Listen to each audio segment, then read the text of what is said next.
The man with the golden gun. That's cool.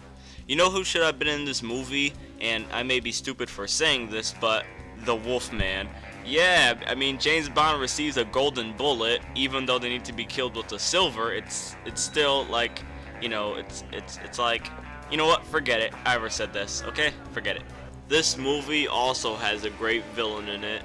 A villain who died over 1,000,000 times, and if you watch the Hammer films, you'll know what I mean.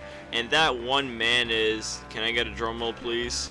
And that person is Christopher Lee. Yeah, the perfect villain for James. And yes, he dies again.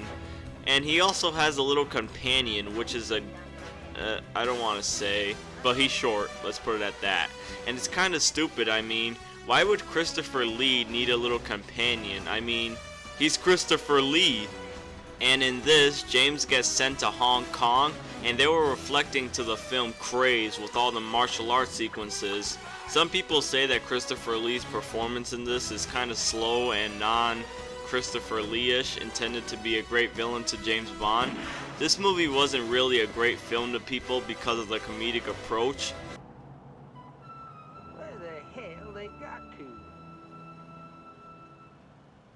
And this became the 4th shortest crossing James Bond. Maybe they should have made Christopher Lee be in a better Bond film. I mean, this is Christopher Lee we're talking about, not Ed Wood. So anyway, when Christopher dies, there's still like 20 minutes left in the film. It's like saying, "R, kill me already, get it over with." And all that happens is he gets shot. And think of all the crazy deaths that happen to Lee, and in a Bond film, a goddamn James Bond film, he simply gets shot. I mean, I'll accept it if he fell out of a 100-high mountain or into the sea and all of a sudden exploded. You know what? Forget it. He's dead. That's the end. Another lame part was when he was fighting 2 sumo wrestlers and one guy bear hugs him and he breathes weird. And James grabs his big fat ass and he squeezes his thong or something and he tightens it, which is... oh my god. And then that stupid Chucky man hits him with a little rake or whatever that thing is, and James just falls. And it wasn't even that hard. This movie reminds me of Enter the Dragon because of all the martial arts fighting in the film. Oh yeah, and James gets kidnapped, so that makes it 6.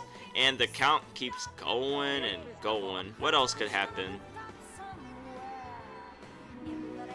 So after Lee is killed, his entire base begins to get devastated, and Bond and his girl flee the building, and Chucky is still alive. And this is probably the worst James Bond fight ever, but I think it's funny when he locks him up in a case, I'll give it that. Hey, what you doing? I can breathe. Ow. Then at the end, James and his girl start making out, and they show Chucky on a rope hanging on the boat. Rhyme. And that's when it ends. So this movie got a lot of mixed reviews and a lot of stupid moments, and the comedic effects didn't really suit the Bond style. I mean, he makes jokes all the time, but during the fighting, it's But the only thing I would like in this movie is that one precious golden gun, shiny and bright and a perfect weapon. To keep, not to kill. And also, I wonder what's next for Christopher Lee. I wonder what's going on with him.